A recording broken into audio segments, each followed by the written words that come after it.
Hi అండి, welcome back to my channel Abhi cooking and blogs. ఈరోజు మనము కాకరకాయ కొబ్బరికారం ఎలా తయారు చేసుకోవాలో చూద్దామండి. ముందుగా 1 కేజీ కాకరకాయలు తీసుకొని ఇలా పీల్ చేసుకోండి. ఇలా పీల్ చేసుకున్న తర్వాత కేజీ తీసుకున్నాం కదండి, ఇలా అన్నీ పీల్ చేసుకున్న తర్వాత వాటిని ఎడ్జెస్ కట్ చేసుకొని చిన్న చిన్న ముక్కలుగా కట్ చేసుకోవాలండి. ఇలా అన్ని ముక్కలు కట్ చేసుకున్న తర్వాత చూసారు కదండి, ఇలా తీసుకొని అన్ని ముక్కలు కట్ చేసుకోవాలండి. ఇవన్నీ కట్ చేసుకున్న తర్వాత ఈ కాకరకాయ కారం అనేది చాలా చాలా టేస్టీగా ఉంటుందండి. అస్సలు చేదు ఉండదండి. ఈ కాకరకాయ ఇష్టం లేని వాళ్ళు కూడా ఇష్టంగా తింటారండి. అసలు చేదు అనేది ఉండదండి. నాది 100% గ్యారంటీ అండి. మీరు ఒక్కసారి ఇలా ట్రై చేయండి. చాలా అంటే చాలా బాగుంటుందండి కాకరకాయ ఫ్రై అనేది. ఇది స్టోర్ కూడా చేసుకోవచ్చండి. వారం రోజులు పైనే ఉంటుందండి. మనము వేపుకొని పూర్తిగా చల్లారిన తర్వాత పెట్టుకుంటూ ఉంటుందండి. ఇలా అన్నీ కట్ చేసుకున్న తర్వాత అందులో కొంచెం ఉప్పు వేసుకొని ఇలా బాగా మిక్స్ చేసేసుకొని ఒక 10 నిమిషాలు పక్కన పెట్టుకోండి. 10 నిమిషాల తర్వాత చూసారు కదండి, ఇలా మనం కొంచెం ప్రెస్ చేసినట్టుగా పిసికితే దాంట్లో నుంచి కొంచెం రసం వస్తుందండి. మనం శుభ్రంగా పిసికేసుకొని తీసేసుకోవాలండి. ఇది ఇప్పుడు ఏంటంటే దాంట్లో ఉండే రసం అంతా పోయి చేదు అనేది లేకుండా ఉంటుందండి. చాలా చాలా బాగుంటుందండి కాకరకాయ ఫ్రై అనేది. మనం రసం కానీ పప్పుచారుకు కానీ దేనికైనా సరే సైడ్ డిష్తోనైనా తినొచ్చండి. లేదంటే వేడి వేడి అన్నంలో ఈ కొబ్బరి కారము కాకరకాయ వేసేసుకొని కొంచెం నెయ్యి కనుక వేసుకొని తిన్నామంటే చాలా చాలా బాగుంటుందండి. చూసారు కదండి, ఇలా అన్నీ పిసికేసుకున్న తర్వాత ఒకసారి నీళ్లు పోసేసుకొని శుభ్రంగా కడిగేసుకోండి, సరిపోతుంది. ఇంకా చేదు అనేది అస్సలు ఉండదండి. చూసారు కదా, ఇలా కడిగేసుకోవాలి.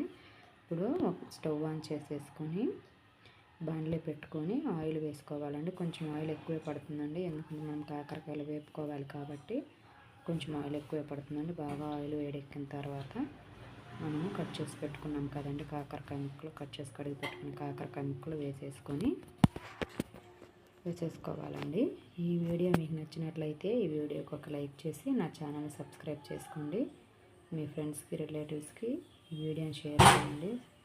బెల్ ఐకాన్ క్లిక్ చేసుకుంటే ఆల్ అనే ఆప్షన్ వస్తుందండి. దాన్ని క్లిక్ చేశారంటే నేను పెట్టిన ప్రతి ఒక్క వీడియో మీకు వెంటనే వస్తుందండి. వీడియోని లైక్ చేయండి. చూసారు కదండి, కాకరకాయలన్నీ వేసుకున్న తర్వాత ఇలా మిక్స్ చేసుకోవాలండి. మిక్స్ చేసేసుకొని వేగేలోపు మనము కొబ్బరి కారం తయారు చేసుకుందామండి. ఒక మిక్సీ జార్ తీసుకొని అందులో ఒక హాఫ్ చిప్ప కొబ్బరి తీసుకోండి. ఎందుకంటే మనం కేజీ కాకరకాయలు తీసుకున్నాం కాబట్టి ఒక హాఫ్ కేజీ కొబ్బరి తీసుకొని కొబ్బరిని ఇలా చిన్న చిన్న ముక్కలుగా కట్ చేసి వేసుకోండి. చిన్న చిన్న ముక్కలుగా కట్ చేసి వేసుకోవడం వల్ల ఏంటంటే తొందరగా గ్రైండ్ అవుతుంది, మిక్సీ అనేది పాడవకుండా ఉంటుందండి.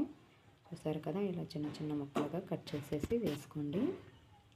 వేసుకున్న తర్వాత అన్ని కొబ్బరి ముక్కలన్నీ మిక్సీ గిన్నెలో వేసుకున్న తర్వాత దాంట్లో ఒక 10 నుంచి 15 వెల్లుల్లి రెబ్బలు తీసుకొని వేసేసుకోండి. పొట్టుతోనే వేసుకోండి, పొట్టు తీయాల్సిన అవసరం ఏం లేదు. అందులోనే ఒక 1.5 టీ స్పూన్ కారం వేసుకోండి.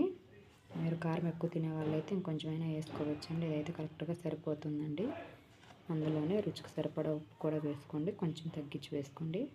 వేసుకొని పొడి చేసి పెట్టుకొని చూసారు కదండి, ఇలా కొంచెం తరగగా పొడి చేసి పెట్టుకున్న తర్వాత చూసారు కదండి, కాకరకాయలు కూడా ఇలా 50% ఫ్రై అయిపోయాయండి. 50% ఫ్రై అయిపోయిన తర్వాత మీకు ఆయిల్ ఎక్కువగా అనిపిస్తే ఈ స్టేజ్లో ఆయిల్ తీసేసుకోండి.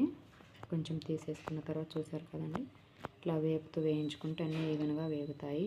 ఇలా వేగిన తర్వాత చూసారు కదండి, ఇలా బాగా వేగాయి కదా, ఇంకొక 2 మినిట్స్ అలా వేయించుకుందామండి. వేయించుకున్న తర్వాత అందులో 1/2 టీ స్పూన్ పసుపు వేసుకోండి. మనము కారంలో వేసుకున్నాం కదండి, కొబ్బరి కారంలో వేసుకున్నాం కాబట్టి కొంచెం తక్కువగా చూసుకొని కొంచెం ఉప్పు కూడా వేసుకోవాలండి. కొంచెం ఉప్పు వేసుకొని అన్నీ ఒకసారి బాగా మిక్స్ చేసుకోండి. మిక్స్ చేసుకున్న తర్వాత ఏమంటే ఇది కాకరకాయ కారం అనేది కొంచెం వేగాలండి. కొంచెం కాకరకాయలు వేగితే ఈ స్టేజ్లో కావాలంటే మీరు కొబ్బరి కారం వేసుకోవచ్చండి. ఒక 2-3 డేస్ ఉంటుందండి. ఇలా అయితే అది ఒక వారం అలా ఉండాలంటే ఇంకొంచెం ఫ్రై చేసుకోండి. కొంచెం ఫ్రై చేసుకున్న తర్వాత చూసారు కదా, ఇలా బాగా ఫ్రై అయిపోతాయండి. అయిన తర్వాత అందులో కొంచెం కరివేపాకు వేసుకోండి. ఒక 2 రెమ్మల కరివేపాకు తుంచి వేసుకోండి. మనము గ్రైండ్ చేసి పెట్టుకున్నాం కదండి కారం, కొబ్బరి కారం, అది కూడా వేసేసుకోవాలండి. అది వేసేసుకున్న తర్వాత పూర్తిగా వేసేసుకొని దాన్ని ఒకసారి మిక్స్ చేసేసుకోండి. కొంచెం బాగా మిక్స్ చేసుకున్నారంటే కొబ్బరి కారం అనేది బాగా వేగిపోతుందండి. ఇది మంటను సిమ్లో పెట్టుకొని వేయించుకోండి. కొబ్బరి కారం వేసిన తర్వాత చూసారు కదా, ఇదంతా వేగిన తర్వాత చూసారా బాగా మిక్స్ చేసుకోవాలండి. ఇది లైట్గా సిమ్లో మంటని సిమ్లో పెట్టేసేసి వేయించుకోండి. ఇలా వేయించుకోవడం వల్ల ఏంటంటే కొబ్బరిలోని అంతా పోయి మంచిగా వేగిన స్మెల్ వస్తుందండి. అలా వేగిన స్మెల్ వచ్చిందంటే కాకరకాయ కూర రెడీ అవుతున్నట్టేనండి. చూసారు కదా, కరివేపాకు కూడా కొంచెం కలర్ చేంజ్ అవుతుందండి ఫ్రై అయ్యి. చూసారా ఎంత బాగా ఉందండి కాకరకాయ ఫ్రై. ఇలా చేసారంటే చాలా చాలా బాగుంటుందండి. తప్పకుండా మీరు కూడా ఒకసారి ట్రై చేయండి. కాకరకాయ ఇష్టం లేని వాళ్ళైనా సరే ఎంతో ఇష్టంగా తింటారండి. ఇది చాలా చాలా బాగుంటుందండి. ఇది స్టోర్ కూడా చేసుకోవచ్చండి. పూర్తిగా చల్లారిన తర్వాత దీనిని మనము ఒక ఎయిర్ టైట్ కంటైనర్లో పెట్టుకున్నామంటే గాజుది కానీ స్టీల్ది కానీ పెట్టుకోండి. ప్లాస్టిక్ దాంట్లో పెట్టుకోవద్దు. ఇలా వేపుకున్న తర్వాత చాలా బాగుంటుందండి. చూసారా ఎంత బాగా కలర్ కూడా చూసారా ఎంత బాగుందో. వీడియోకి ఒక లైక్ చేయండి. మీ ఫ్రెండ్స్కి రిలేటివ్స్కి వీడియోని షేర్ చేయండి. నా ఛానల్ని సబ్స్క్రైబ్ చేసుకోండి. Thank you all.